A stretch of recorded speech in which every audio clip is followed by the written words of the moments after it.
Hello students, welcome back to our channel. तो students काफ़ी दिनों से हमने वीडियो नहीं बनाई थी, तो अब हम अपनी वीडियो फिर से स्टार्ट कर रहे हैं। अब से हमारी जो वीडियोस हैं वो ऑलमोस्ट रेगुलर वीडियोस हर दिन बनाई जाएंगी, ठीक है।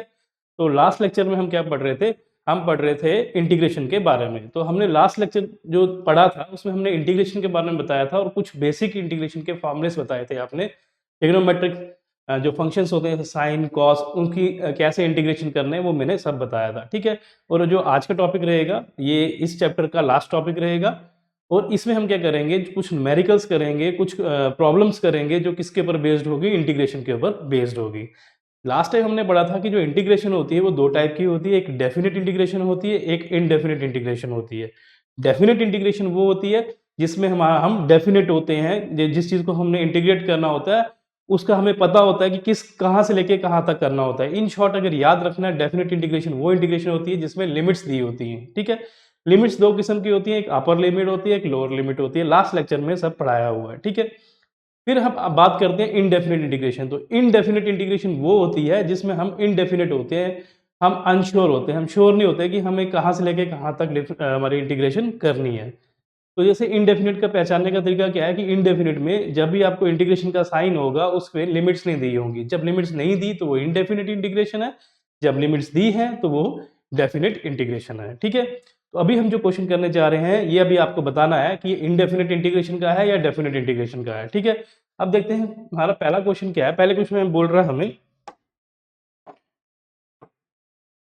हमें बोल रहा है कि आप इंटीग्रेट करो।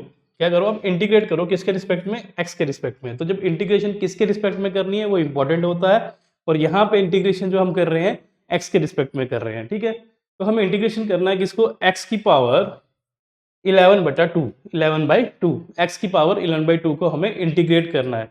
देखें कहीं पे हमें ये बताया हुआ है कि जो एक्स की पावर 11/2 को जब हम इंटीग्रेट करें तो उसमें लिमिट्स दी हुई है? नहीं दी हुई। इट मीन्स जो ये क्वेश्चन है ये क्वेश्चन किसका है? ये क्वेश्चन है इनडेफिनेट इंटीग्रेशन का। इनडेफिनेट इंटीग्रेशन का, ठीक है। अब ये इनडेफिनेट इंटीग्रेशन का ही क्वेश्चन क्यों है? बिकॉज रीजन क्या है? Because no limits given. तो इसमें यहाँ पे हमें लिमिट्स नहीं गिवन है, नो लिमिट्स। यहाँ पे क्या है? कोई लिमिट्स नहीं है, इसलिए क्वेश्चन किसका है? इनडेफिनेट इंटीग्रेशन का। अब ये क्वेश्चन कैसे होगा? और हमने इंटीग्रेशन में पढ़ा था कि जो इंटीग्रेशन होती है एक्स की पावर एन की विद रिस्पेक्ट टू, यहाँ पे एक्स है यहाँ पे भी एक्स होना चाहिए, विद रिस्पेक्ट टू एक्स। वो जो फॉर्मूला था वो फॉर्मूला हमने पढ़ा था, वो फॉर्मूला किसके बराबर होता था? एक्स की पावर एन की इंटीग्रेशन क्या होती थी? एक्स की पावर n+1 डिवाइड में ये टर्म आती थी n+1, ठीक है।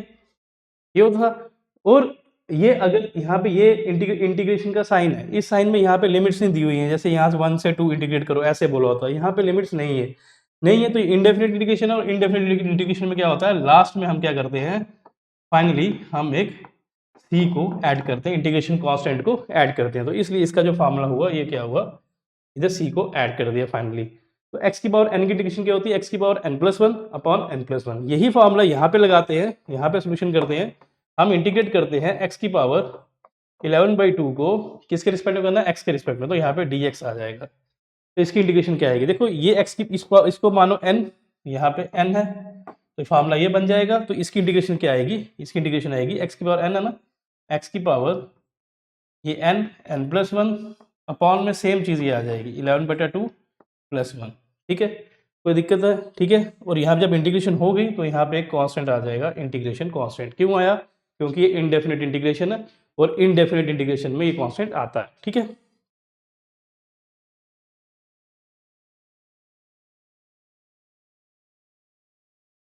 अब हम बात करते हैं इसे आगे, यहाँ पे इससे आगे करते हैं बात।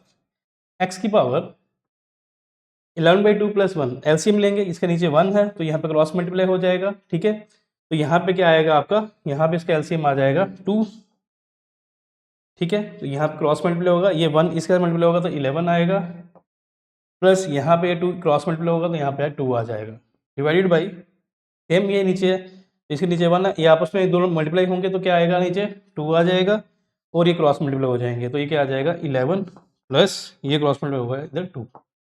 क्लियर हो गया? अब हमारा आंसर क्या आएगा? एक्स की पावर 11 + 2 13, 13/2, और यहाँ पे क्या आ जाएगा?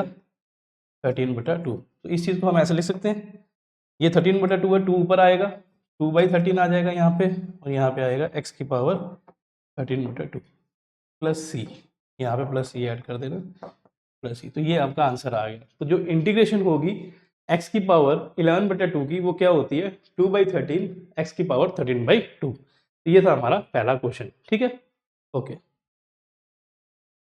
अब हम बात करते हैं सेकंड क्वेश्चन की। सेकंड क्वेश्चन देखो क्या है, वो बोल रहा है इंटीग्रेट करो x की पावर -7 को। तो अभी जो क्वेश्चन करने जा रहे हैं ये सारे क्वेश्चन कौन से हैं जिनमें कौन सा फॉर्मूला लगेगा इंटीग्रेशन का, x की पावर n का। तो ये -7 को अगर क्या मान लो आप, n मान लो, तो फॉर्मूला लग जाएगा।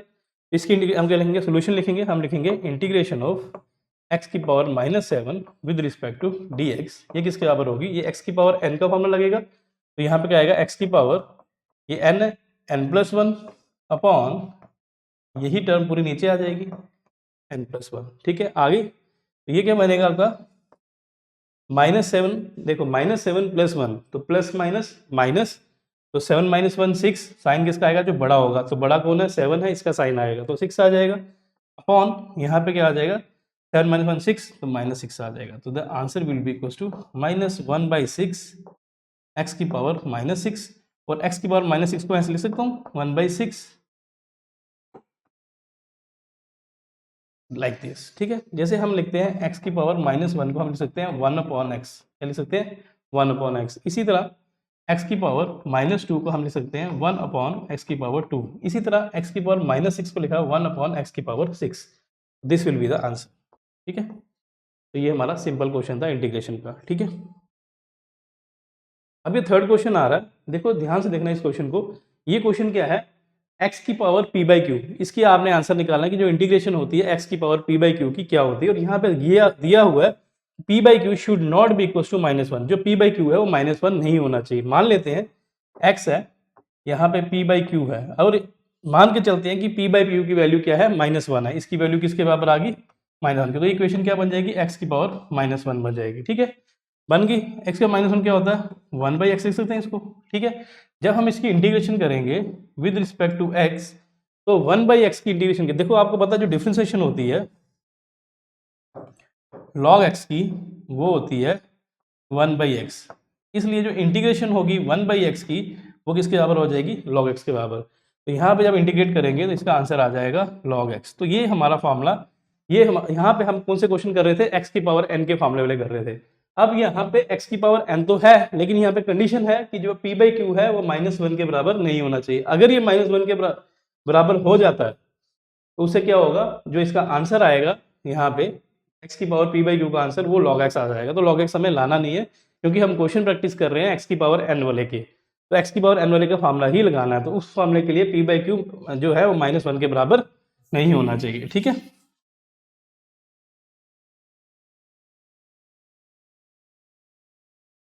ओके, अब हम इसको इंटीग्रेट करते हैं।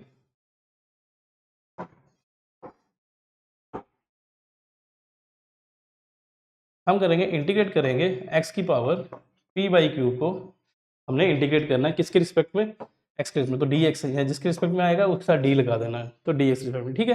करें, देखो इसको हम n माने, ठीक है। तो ये फॉर्मूला क्या बन जाएगा हमारा, सिंपल है, x की पावर p/q n+1, x की पावर n है ना, x की पावर n क्या होता है, x की पावर n+1 अपॉन n+1, ठीक है, क्लियर। फिर यहाँ पे बात करते हैं हम x की power p+q upon q upon, यहाँ पे देखो इसके नीचे 1 है, तो 1 क्या क्या आ जाएगा, यहाँ पे q आ जाएगा, और क्रॉस मल्टीप्लाई होगा, तो क्रॉस मल्टीप्लाई p, और यहाँ पे q क्रॉस मल्टीप्लाई होगा तो प्लस q, ठीक है। ये बन गया, सिंपल है। x की पावर p+q अपॉन q, ये ऊपर जाएगा तो ये मल्टीप्लाई में आ जाएगा q अपॉन p+q, तो ये आपका आंसर आ जाएगा, ठीक है। अब एक चीज और है, यहाँ पे इंटीग्रेशन क्या है, लिमिट्स नहीं दी हुई है यहाँ पे, तो यहाँ पे जब हम इंटीग्रेशन करेंगे प्लस कांस्टेंट आता जाएगा यहाँ पे। ये हमने क्वेश्चन कुछ किए इनडेफिनेट इंटीग्रेशन के, ठीक है। अब ये क्वेश्चन है, इस क्वेश्चन में कॉम्बिनेशन है, यहाँ पे ट्रिग्नोमेट्रिक फंक्शन भी है जैसे cos x, और यहाँ पे क्या है x² भी है, अलजेब्रिक फंक्शन भी है, ठीक है। तो ये फंक्शन कैसे होगा, जस्ट लाइक डिफरेंशिएशन, जब हमारे पास मल्टीपल फंक्शंस आ जाते हैं लॉगरिथमिक, जैसे अब यहाँ पे तो लॉगरिथमिक फंक्शन नहीं है, ट्रिग्नोमेट्रिक फंक्शन है, और जो हमारा अलजेब्रिक फंक्शन है, जब ये दो फंक्शन आ जाते हैं तो तब हम कैसे इंटीग्रेशन कर सकते हैं, तो हम वो देखते हैं। ठीक है, इवैल्यूएट करना है वैल्यू को, देखो किसके रिस्पेक्ट में निकालना, एक्स के, तो यहाँ पे भी एक्स है, यहाँ पे भी एक्स है, और यहाँ पे भी एक्स है, तो ये क्वेश्चन हो जाएगा। अगर यहाँ पे एक्स के रिस्पेक्ट में निकालने के लिए बोला हो और यहाँ पे वाई आ जाए तो ये क्वेश्चन रुक जाएगा, मैंने पहले भी बताया आपको। ठीक है, अब हम सोल्यूशन लिखेंगे, हमें इंटीग्रेट करना है किसको, x square minus cos x plus 1/x को विद रिस्पेक्ट टू dx। अब ये कैसे करना है ध्यान दें। ठीक है, एक बार इंटीग्रेशन इसकी होगी, एक बार इंटीग्रेशन इसके साथ जाएगा, एक बार इंटीग्रेशन साइन इसके साथ जाएगा, तो हमारा क्वेश्चन होता जाएगा। तो देखिए कैसे करेंगे। अब ये डेफिनेट इंटीग्रेशन है या इनडेफिनेट, तो यहाँ पे लिमिट है, लिमिट यहाँ पे लिमिट नहीं है इंटीग्रेशन के साइन पे, तो ये भी किसका क्वेश्चन होगा, इनडेफिनेट इंटीग्रेशन का।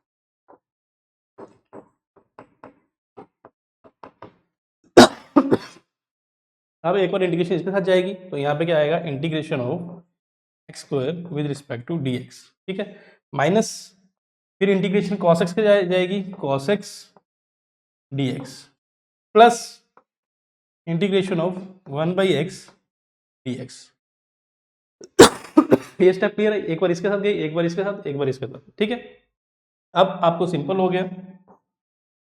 यू ऑल नो कि जो x की पावर n की डिफरेंशियल इंटीग्रेशन क्या होती है, x की पावर n+1, तो आएगा यहाँ पे x की पावर 2 है ना, x की पावर 2+1 अपॉन 2+1। ठीक है, ये डन।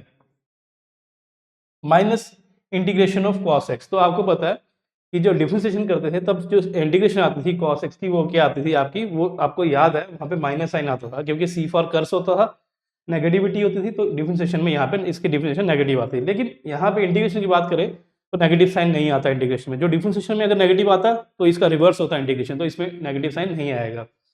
तो कॉस की इंटीग्रेशन क्या होगी, साइन, यहाँ आएगा साइन एक्स। ठीक है, प्लस 1/x की इंटीग्रेशन, तो आपको पता है log x की जो डिफरेंशिएशन होती है 1/x होती है, इसलिए 1/x की इंटीग्रेशन क्या होगी, log x होगी। तो यहाँ पे क्या आ गई, log x। और मैंने आपको एक चीज बताई है, ये जो इंटीग्रेशन है ये इनडेफिनेट है, तो लास्ट में जब सारा कुछ हो जाएगा तो यहाँ पे एक कांस्टेंट, एक साइन आएगा इंटीग्रेशन कांस्टेंट का, जिसको c लिखते हैं। ठीक है, तो this answer comes to be x की power 3 upon 3 minus sine x plus log x plus c। तो दिस इज द आंसर, ये क्या आपका आंसर आ गया। तो आपकी जो इंटीग्रेशन है एक्स स्क्वायर, इसकी इंटीग्रेशन है वो ये होती है। तो ये कितना इजी था, बस आपको क्या करना है, एक बार इंटीग्रेशन इसके साथ जाएगी, एक बार इसके साथ, एक बार इसके साथ, इसके करके फिर आपको बेसिक स्टेप्स फॉलो करने हैं। ठीक है,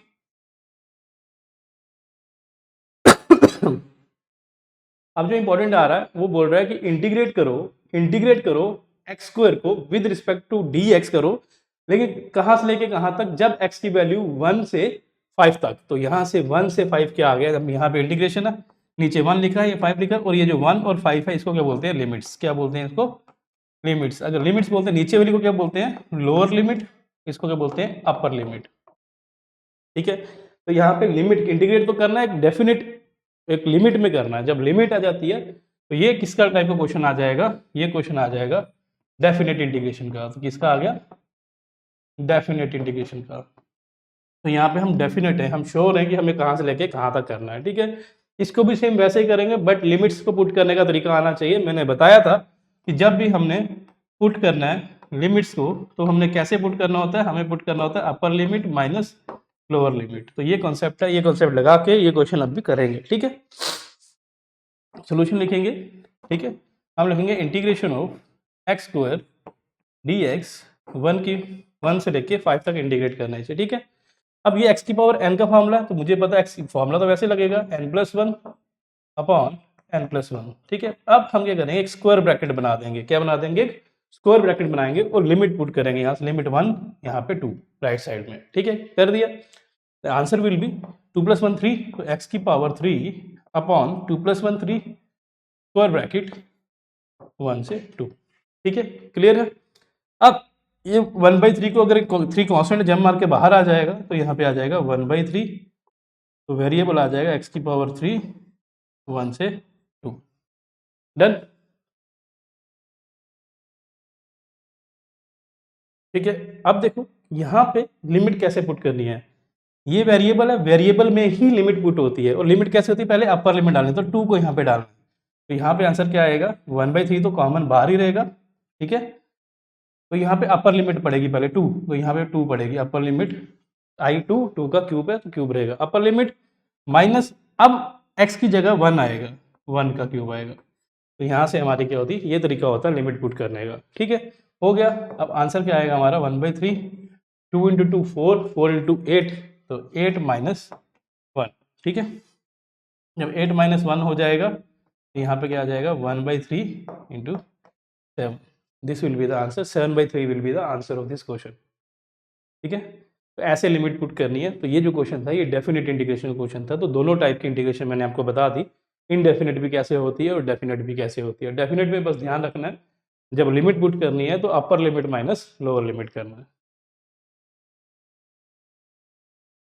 अब हमारा एक नया टॉपिक आता है, ये टॉपिक क्या है, ये टॉपिक आपका मोस्टली आपको कहाँ मिलता है, नीट के एग्जाम में, ठीक है, या जेई मेंस के एग्जाम में। ठीक है, टॉपिक क्या है, टॉपिक है एरिया अंडर द कर्व। हम सपोज करते हैं कि हमें एक क्या दिया हुआ है, हमें एक कर्व दिया हुआ है। ठीक है, हमें क्या दिया हुआ है, एक कर्व दिया हुआ है, हमें एक ग्राफ दिया है, ये वाई एक्सिस है, ये उसकी एक्स एक्सिस है यहाँ पे।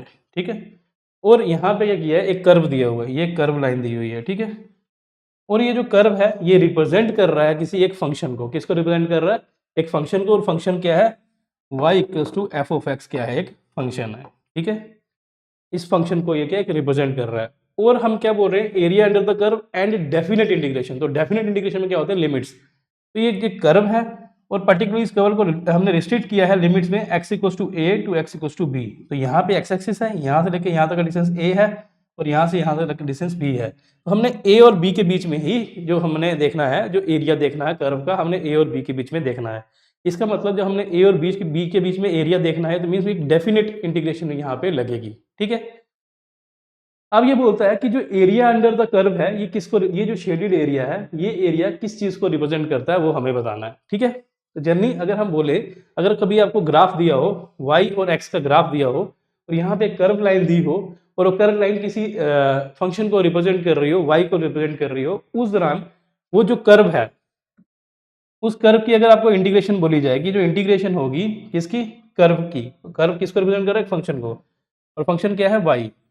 ठीक है, उस अगर आपको बोला जाए कि integration of the function which is representing the curve with respect to x, उसकी जो इंटीग्रेशन है वो किसके बराबर होगी, वो आपसे अगर पूछा जाए तो याद रखना जो उसका आंसर होगा, कोई भी जो फंक्शन है, जो आप जैसे ये y is a function of x दिया हुआ है। ठीक है, इसका मतलब क्या होता है, मैंने फंक्शन जब पढ़ाया था बताया था, y is a function of x, इसका मतलब जो y की वैल्यू है वो x की वैल्यू पर डिपेंड करती है, तो y = x² + x + 2, ऐसा भी कुछ भी इस फॉर्म में, ऐसा इसका मतलब ये होता है कि y फंक्शन x का, कि जो y की वैल्यू है वो किस पे डिपेंड कर रही है, x पे डिपेंड कर रही है। आपको अगर क्वेश्चन में आया जाए y और x का ग्राफ दिया है, एग्जाम्पल करेंगे इसकी, y और x का आपको ग्राफ दिया जाए और एक कर्व दी जाए, कर्व हो, और उस कर्व का ये जो हमारा फंक्शन है वो क्या हो, y = f(x) हो। ठीक है, तो उस दौरान जो कर्व का फंक्शन है उसकी जो इंटीग्रेशन है वो किसके बराबर होती है, ये आपसे पूछा जाए तो आपको याद रखना है कि इंटीग्रेशन जो होती है, जो y की इंटीग्रेशन विद रिस्पेक्ट टू, इसको हम ऐसे भी लिख सकते हैं, f(x) इसके बराबर है,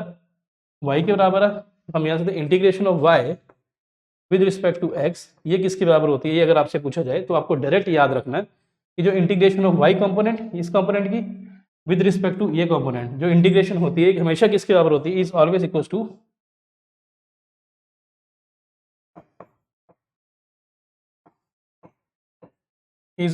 इक्वल टू शेडेड एरिया।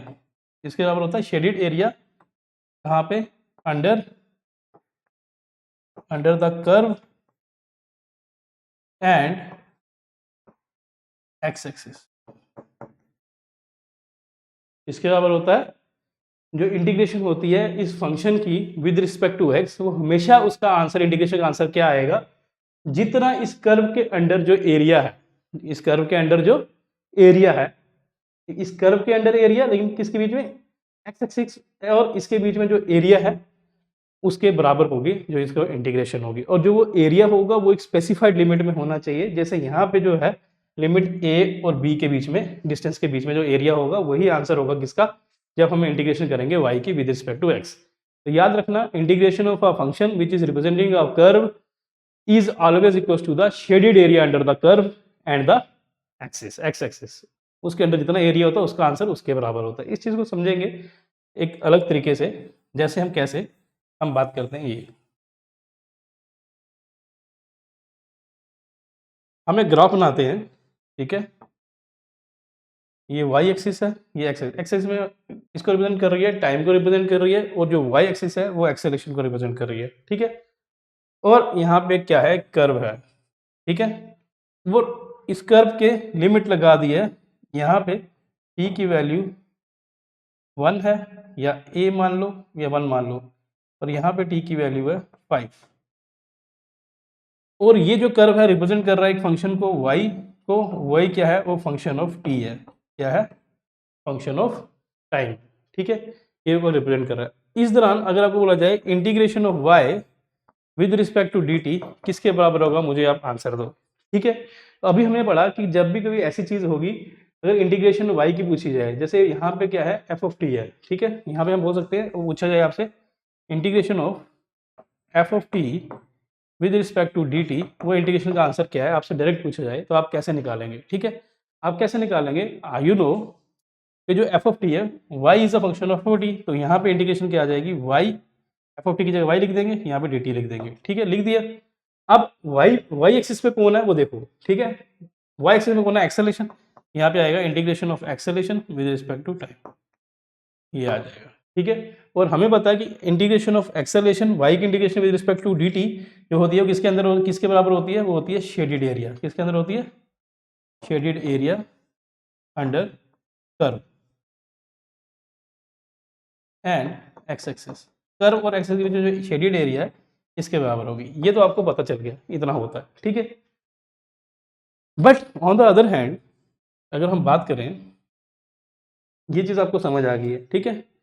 अगर हम बात करें एक चीज़ की, मुझे पता है कि जो एक्सेलरेशन होती है वो क्या होती है, instantaneous rate of change of velocity होती है। एक्सेलरेशन क्या होती है, dv बाई dt, क्या होती है, dv बाई dt। अगर मैं इस चीज़ को, इसको क्रॉस मल्टीप्लाई यहाँ पे कर दूँ, ये dv यहाँ पे dv रह जाएगा, dv क्या आ जाएगा, a dt। और अगर मैं इसको इंटीग्रेट कर दूँ बोथ साइड, ठीक है, तो ये डिफरेंशियल इंटीग्रेशन कट जाएगा, तो यहाँ पे क्या बन जाएगा, वेलोसिटी क्या रह जाएगा, वेलोसिटी रह जाएगा, और ये क्या रहेगा, इंटीग्रेशन ऑफ a dt।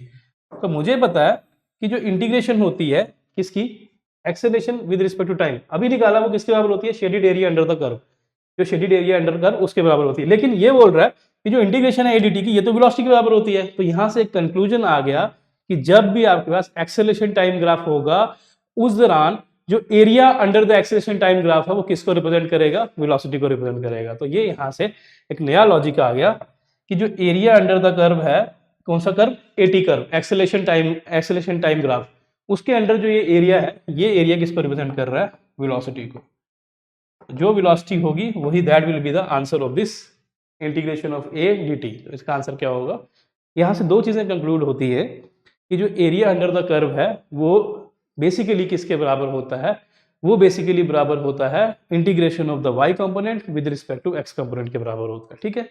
और यहां से एग्जांपल होगी। सिमिलरली एक एग्जांपल और करते हैं।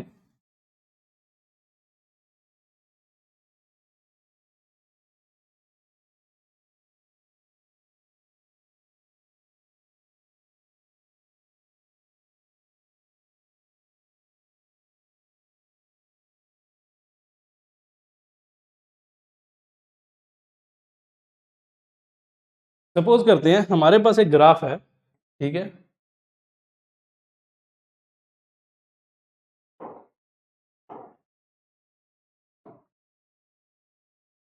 हमारे पास एक ग्राफ है, let it be like this, ठीक है, यहाँ पे वेलोसिटी है और यहाँ पे टाइम है, ठीक है। ये ग्राफ है, वेलोसिटी और टाइम के बीच में ग्राफ है, ठीक है। और ये ग्राफ ऐसे रिप्रेजेंट कर, ऑरिजिन से स्टार्ट हो रहा है, ठीक है, और ये रिप्रेजेंट कर रहा है एक जो हमारी ये लाइन है, जो एक कर्व है, ये किसको रिप्रेजेंट कर रहा है, ये रिप्रेजेंट कर रहा है एक फंक्शन को, y को, जो क्या है, एक फंक्शन y है, जो क्या है, रिप्रेजेंट कर रहा है एक फंक्शन को जो किसके बराबर है, एफ ऑफ एक्स के बराबर है, सॉरी एफ ऑफ टी है यहाँ पे, तो एफ ऑफ टी के बराबर है, y is a function of time ऐसे दिया हुआ है, ठीक है। अब आपको बोला जाता है, हमने करना है इंटीग्रेशन निकालनी है किसकी, जो इंटीग्रेशन होगी किसकी, जो फंक्शन दिया हुआ एफ ऑफ टी की विद रिस्पेक्ट टू टी, वो किसके बराबर होगी, वो होगी फंक्शन एफ ऑफ टी किसके बराबर, वाई के बराबर, वाई डी टी के बराबर होगी, ठीक है। और यहाँ पे देखो वाई किसके बराबर है, वाई एक्सिस में कौन है, वेलोसिटी है, ठीक है। यहाँ पे आ जाएगा integration of v d t, ये किसके बराबर होगा। और हमें पता है कि जो integration of v d t है, जो y component with respect to x component की जो इंटीग्रेशन होती है हमेशा किसके बराबर होती है, शेडेड एरिया के बराबर होती है। किसके बराबर होती है, शेडेड एरिया अंडर कर्व, ठीक है, उसके बराबर होती है। नाउ द क्वेश्चन अराइजेस, अब जो ये शेडेड एरिया, जो ये शेडेड एरिया है, ठीक है, सपोज करते हैं 0 से लिमिट लेके यहाँ तक 10 तक है, ठीक है। ये जो शेडेड एरिया, ये शेडेड एरिया किसके बराबर है, ठीक है। मुझे पता है जो वाई कंपोनेंट हमेशा उसको उठाना है। मुझे पता है कि जो वेलोसिटी होती है वो होता है small change in displacement upon small change in time. ये इधर क्रॉस मल्टीप्लाई हो जाएगा, तो ये किसके बराबर हो जाएगा, dx किसके बराबर आ जाएगा, displacement small change in displacement किसके बराबर होगी, v dt के बराबर, ठीक है। जब मैं इन दोनों को इंटीग्रेट करूंगा ये कट जाएगा, तो यहाँ पे क्या बच जाएगा x, x क्या होता है, डिस्प्लेसमेंट, क्या होता है, डिस्प्लेसमेंट। और ये किसके बराबर होगी, इंटीग्रेशन ऑफ v dt। और मुझे पता है कि जो इंटीग्रेशन ऑफ v dt है वो शेडेड एरिया के बराबर है। इट मीन्स कि जो शेडेड एरिया, जो एरिया हमने शेड किया है, ये किसके बराबर आ गया, डिस्प्लेसमेंट बराबर। तो याद रखना कि जो area under the velocity time graph है वो किसको रिप्रेजेंट करता है, डिस्प्लेसमेंट को। तो ये दो चीजें आपको याद रखनी है। मैंने क्या बताया, मैंने आपको बताया जो एरिया है under VT graph, VT graph वो क्या रिप्रेजेंट करता है, वो किसको रिप्रेजेंट करता है, वो रिप्रेजेंट करता है डिस्प्लेसमेंट को, ठीक है। ये आपको याद रखना कंक्लूजन, ठीक है। और दूसरी चीज मैंने क्या बताई कि जो एरिया है अंडर एक्सेलेरेशन टाइम ग्राफ, जो एक्सेलेरेशन टाइम ग्राफ के अंडर एरिया है वो किसको रिप्रेजेंट करता है, वेलोसिटी को। ये दो चीजें मैंने आपको बताई। इस टॉपिक में से हमें यही कंक्लूजन लेनी है कि जो एरिया अंडर द कर्व होता है वो बेसिकली एक फिजिकल क्वांटिटी को रिप्रेजेंट करता है। वो डिपेंड करता है कि ग्राफ किस किस के बीच में है, ठीक है, डन। नेक्स्ट जो आज का हमारा लास्ट टॉपिक है, ये जो इंपॉर्टेंट टॉपिक है, this is very important, this is very important for NEET JEE Mains, ठीक है। ये इनके लिए क्या है, इंपॉर्टेंट है, ठीक है। अब ये इंपॉर्टेंट क्यों है उस चीज को देखते हैं, ठीक है। अब हम बात करें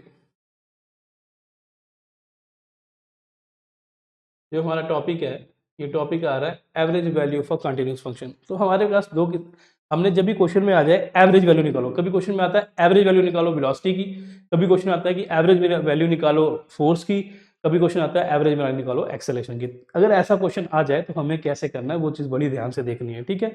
अब जो हम टॉपिक है ये है average value for continuous function. कोई एक कंटिन्यूस फंक्शन है, ठीक है, सॉरी,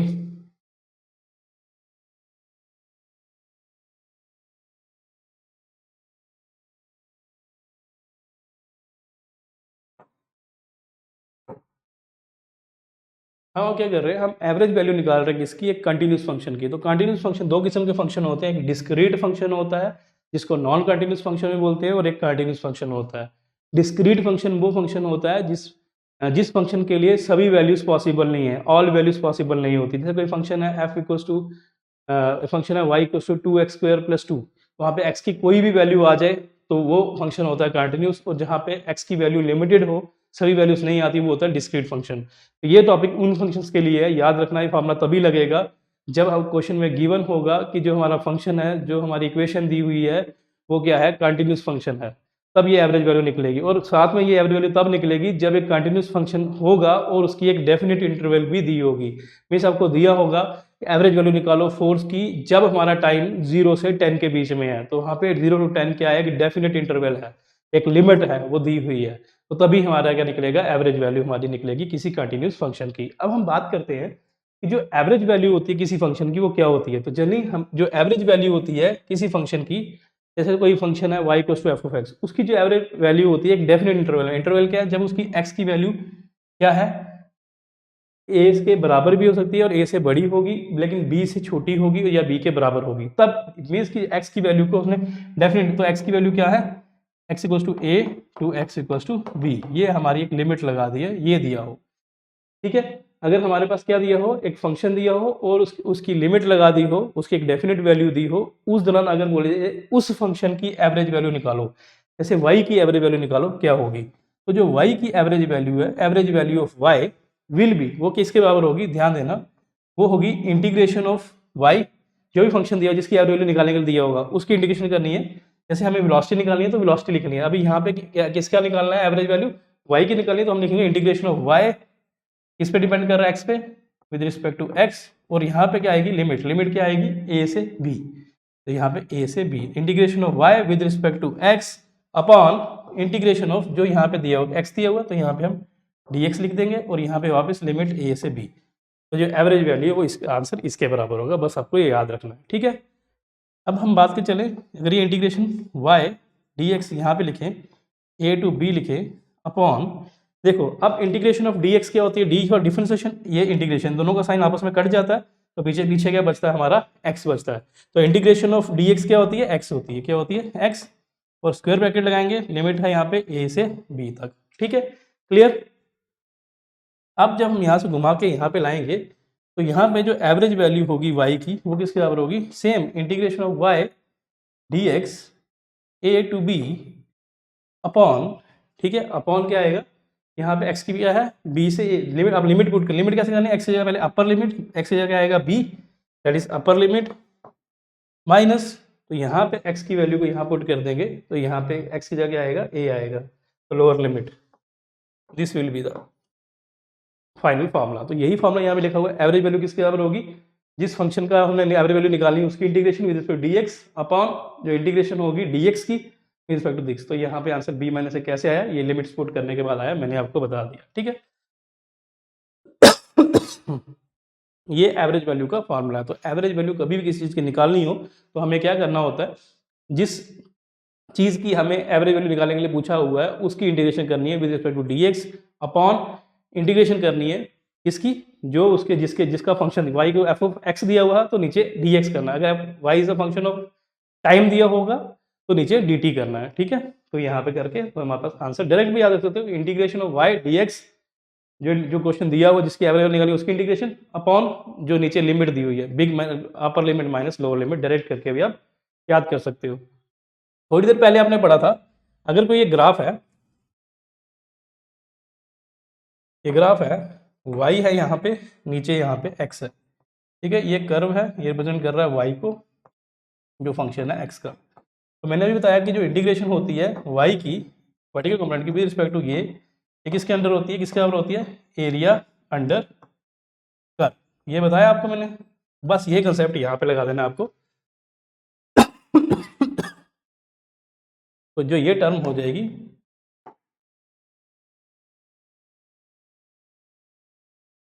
इस टर्म की जगह ये बेसिकली क्या है? Integration of vertical component with respect to कौन सा कंपोनेंट है? हॉरिजॉन्टल कंपोनेंट, और डेफिनेट लिमिट भी दी हुई है। तो ये जो बेसिकली इसका वैल्यू किसके बराबर होगी? इसकी वैल्यू हो जाएगी एरिया अंडर द कर्व, किसके बराबर होगी? Area under the curve divided by b minus a. तो मोर प्रिसाइसली अगर आप बोल सकते हो ये चीज़ क्या है?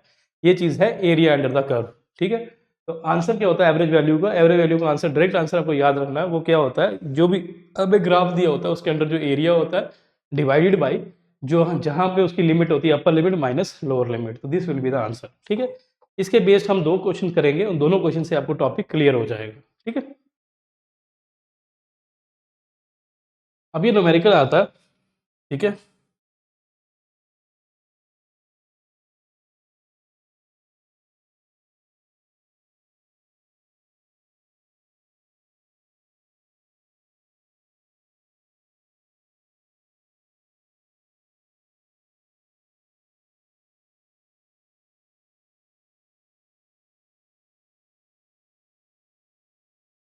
चलो यूनाइटेड भी जैसा भी है ये, ठीक है। अब देखते हैं क्वेश्चन।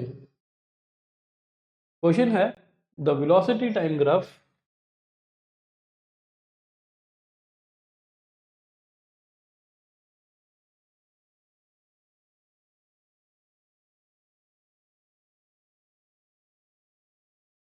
अब वो बोल रहा है कि जो वेलोसिटी टाइम ग्राफ है, कौन सा time graph? Velocity time graph, तो वीटी ग्राफ है। तो यहाँ पे नीचे वेलोसिटी है और यहाँ पे नीचे टाइम है, ठीक है, वेलोसिटी टाइम ग्राफ आ गया। बोलता था velocity time graph of a car moving along a straight line. एक कार है वो स्ट्रेट लाइन के अलोंग चल रही है, उसका जो जो कितनी उसकी वेलोसिटी चेंज हो रही है कितने टाइम पे, उसको एक ग्राफ के की फॉर्म में आपको रिप्रेजेंट कर दिया गया है, ठीक है। और ये चीज़ हमें निकालना क्या है वो देखते हैं, हमें निकालना है एवरेज वेलोसिटी। तो हमने अभी निकाला कि जो एवरेज वैल्यू किसी भी कंटिन्यूस फंक्शन की निकालनी होती है तो उसके लिए क्या होना चाहिए, कंटिन्यूस फंक्शन की एक डेफिनेट लिमिट होनी चाहिए। तो यहाँ पे जो कंटिन्यूस फंक्शन आ रहा है, फंक्शन कौन आ रहा है, वहाँ पे y था, यहाँ पे v आ रहा है, वेलोसिटी आ रहा है। तो हमें एवरेज वैल्यू निकालनी है वेलोसिटी की, लेकिन किसकी, velocity of a car in first 25 seconds. तो मुझे उसके पहले 25 सेकंड्स में उसकी एवरेज वैल्यू निकालनी है। इट मीन्स कि मुझे क्या दिया हुआ है, मुझे लिमिट दी हुई है, एक डेफिनेट इंटरवल दिया है फर्स्ट 25 सेकंड। तो पहला जब स्टार्ट करेगी तो 0 सेकंड से स्टार्ट करेगी, 0 to 25। तो ये मुझे क्या दी हुई है, लिमिट दी हुई है, ये मुझे आइडिया हो गया। तो यहाँ पे मुझे एवरेज वैल्यू निकालनी है, तो एवरेज वैल्यू मीन्स मुझे क्या निकालना है, वी एवरेज निकालना है। मुझे क्या निकालना है, वी एवरेज। तो मुझे आंसर आता है डायरेक्ट, मुझे डायरेक्ट पता है कि जो वी एवरेज होता है, जो वाई एवरेज होता है वो क्या होता था, वो बेसिकली क्या होता है, average value of any continuous function is equal to integration of that value, integration of जिसकी एवरेज वैल्यू निकालनी है, वेलोसिटी की निकालनी है, किसके रिस्पेक्ट में निकालनी है, देखो। तो मुझे क्या दिया हुआ है यहाँ पे, वेलोसिटी टाइम, तो नीचे यहाँ पे टाइम दिया हुआ, तो यहाँ पे निकालना है विद रिस्पेक्ट टू टाइम। कहाँ से कहाँ, 0 to 25 निकालना, ठीक है। अपॉन, सबसे इंपॉर्टेंट क्या है, नीचे क्या आती है, upper limit minus lower limit. Direct बात करते हैं, अपर लिमिट क्या है 25 माइनस 0, हम यहाँ से ऐसे लिख सकते हैं, ठीक है, कर लिया हमने। अब सबसे इंपॉर्टेंट है, नीचे तो 125 आ गया, अब ये है इंटीग्रेशन ऑफ v dt। तो मैंने अभी बताया ये y है ग्राफ में, v क्या है y, और t क्या है x। जब integration of y with respect to x, और डेफिनेट यहाँ पे एक इंटरवल भी दिया हो, तब जो इंटीग्रेशन ऑफ y होती है with respect to x component होती है, वो किसकी होती है, एरिया अंडर द कर्व। किसके बराबर होती है, एरिया अंडर द कर्व। कहाँ से 0 से लेके 20 तक, इसके अंडर जो एरिया है वो आपको दिख रहा है, ये कैसा है, ये एरिया। अब ये एरिया किसका एरिया, ट्रेपीजियम का एरिया। किसका एरिया, ट्रेपीजियम का। तो आपको एरिया ऑफ ट्रेपीजियम आना चाहिए, ठीक है। इस बात के लिए मैं अब यहाँ पे लिखना चाहता हूँ, ठीक है। तो ये आंसर क्या आ जाएगा यहाँ पे, इस पूरे की जगह क्या आ जाएगा, that will be the area under curve, area under the graph upon 25, ठीक है, क्लियर। अब हम बात करते हैं एरिया अंडर द कर्व की, ठीक है।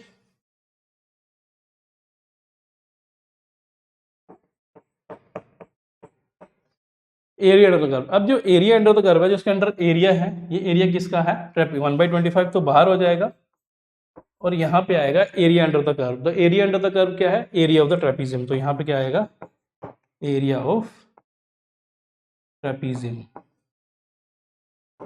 तो कुछ बच्चे क्या करते हैं, इस पूरे एरिया जो इस कर्व के अंडर एरिया, उसको डिवाइड करते हैं 3 इक्वल हार्ट्स में, 3 पार्ट्स में, एक 1 2 3। जिनको एरिया ऑफ ट्रेपीजियम नहीं आता तो उसको ऐसे भी कर सकते हैं, 1 क्या एक ट्राइंगल बन रहा है, 2 में एक रेक्टेंगल बन रहा है, 3 में। तो हम क्या करेंगे, यहाँ पे एरिया ऑफ ट्रेपीजियम की जगह लिखेंगे area of triangle 1 plus area of rectangle 2 plus area of triangle 3। तो एरिया ऑफ ट्राइंगल सबको आता है 1/2 बेस इंटू हाइट, और एरिया ऑफ रेक्टेंगल भी आता है लेंथ इंटू ब्रेड्थ। तो सेम आंसर आता है, चाहे ऐसे करो, लेकिन पूरी फिगर मुझे क्या दिख रही है, ट्रेपीजियम दिख रही है।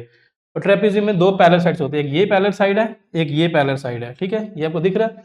और दो जो पैरेलल साइड्स के बीच का जो डिस्टेंस होता है, इसको क्या बोलते हैं, हाइट बोलते हैं। क्या बोलते हैं, हाइट ऑफ द ट्रेपीजियम, ठीक है। अब हमें पता है कि जो एरिया ऑफ ट्रेपीजियम है वो किसके बराबर होता है, 1/25 यहीं पे रहेगा, और एरिया ऑफ ट्रेपीजियम में आएगा, क्या होता है area of trapezium, 1/2 sum of parallel sides. जो भी पैरेलल साइड्स होती हैं उन दोनों का सम वो करना होता है, इनटू हाइट करनी होती है। ये फार्मूला होता है एरिया ऑफ ट्रेपीजियम का, ठीक है। अब ये फार्मूला लगाते हैं हम, यहाँ पे क्या आ जाएगा, 1/25 तो बाहर आ जाएगा, तो 1/2 अंदर आ जाएगा, सम ऑफ द पैरेलल साइड्स। अब जो पैरेलल साइड्स है उनका सम, एक साइड पैरेलल ये है, इसकी इसकी जो लेंथ है कितनी है, ये 10 है, ये 20 है, 20 में से 10 माइनस करेंगे तो 10 बचेगा, तो ये लेंथ कितनी आ जाएगी 10, प्लस दूसरी साइड कौन सी पैरेलल साइड, ये है, ये नीचे वाली, तो ये कितनी है 0 से 25 तक, तो ये कितनी आ जाएगी 25 आ जाएगी। आ गया सब को, तो पैरेलल साइड्स इनटू हम क्या करेंगे, हाइट। अब जो हाइट क्या है, जो इन दोनों के बीच में वर्टिकल डिस्टेंस है, जो वर्टिकल डिस्टेंस दो पैरेलल साइड्स के बीच में होता है वही हाइट होती है। अब ये और इसके बीच में डिस्टेंस कितना है 20 का, कितना डिस्टेंस है 20 का, तो यहाँ पे आ जाएगा 20, ठीक है। तो यहाँ आंसर क्या आ जाएगा आपका यहाँ से 1/25 1/2 इंटू 35 इंटू 20, यही आ जाएगा, ठीक है। 35 इंटू 20, ठीक है। The answer will comes to be 10, तो ये क्या आ जाएगा 350/25, 350/25। 5 के टेबल से काटो 5, ये कितना आ जाएगा 7 का, ठीक है। 70/5 और 5 को काटोगे आप इससे तो आपका क्या आ जाएगा 14 आंसर आ जाएगा,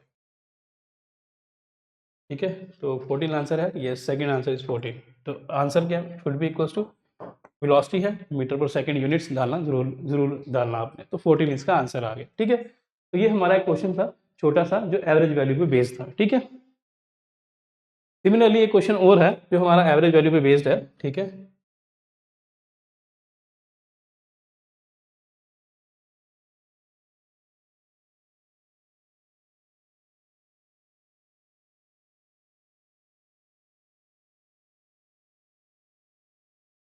ठीक है, अब ये क्वेश्चन क्या है, हम क्वेश्चन ध्यान से पढ़ते हैं। क्वेश्चन है velocity time graph, same question आ गया ये तो।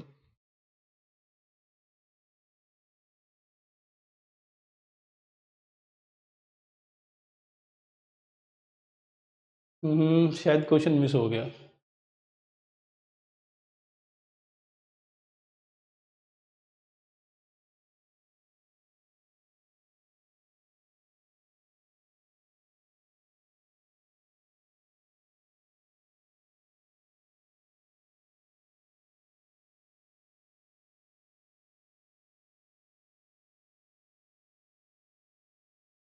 क्वेश्चन मिस हो गया, ठीक है। अब क्वेश्चन क्या था, क्वेश्चन सेम था, एवरेज वैल्यू निकालनी थी आपको, सिंपल है। तो आपको एवरेज वैल्यू निकालने का छोटा सा कॉन्सेप्ट है। एवरेज वैल्यू जब भी निकालनी हो तो इंटीग्रेशन करना है, जिसकी एवरेज वैल्यू निकालने के लिए बोली हो उसकी इंटीग्रेशन करनी है विद रिस्पेक्ट टू सेकंड जो ग्राफ में नीचे हॉरिजॉन्टल में फंक्शन होगा वो divide by upper limit minus lower limit. एक छोटा सा लॉजिक है, ये आपको करना है। तो ये सबसे इंपॉर्टेंट टॉपिक था हमारा इंटीग्रेशन का। तो इंटीग्रेशन में अगर मैं आपको बोला जाए जो हमारी फिजिक्स में ज़्यादा यूज होता है वो एक ही फॉर्मुला यूज होता है, इंटीग्रेशन ऑफ एक्स की पावर एन। तो वो एक्स की पावर एन की इंटीग्रेशन क्या होती है, एक्स की power n plus one upon n plus one plus c क्यों लगाया, क्योंकि ये क्या है यहाँ पे लिमिट नहीं है, तो ये इनडेफिनिट इंटीग्रेशन है। तो इनडेफिनिट इंटीग्रेशन में क्या आता है, एक इंटीग्रेशन कांस्टेंट आता है। क्या आता है आपका इंटीग्रेशन कांस्टेंट आता है, जिसको क्या बोलते हैं सी बोलते हैं, ठीक है। एक्स की पावर एन का फॉर्मूला याद करना, यही 90% चांसेस होते हैं, इसी से सारा क्वेश्चन हो जाता है, ठीक है। अब हम क्या करेंगे, हम कल से ना हमारा नीट का जो जेईई मेंस का पहला चैप्टर आता है यूनिट्स एंड डायमेंशंस, या तो उसको स्टार्ट करेंगे या हम क्या करेंगे वेक्टर्स को स्टार्ट करेंगे, ठीक है। वेक्टर्स भी उसी का पार्ट है, तो हम देखते हैं हम वेक्टर्स को स्टार्ट करते हैं या यूनिट्स एंड डायमेंशन को स्टार्ट करते हैं, ठीक है। Thank you for watching my video.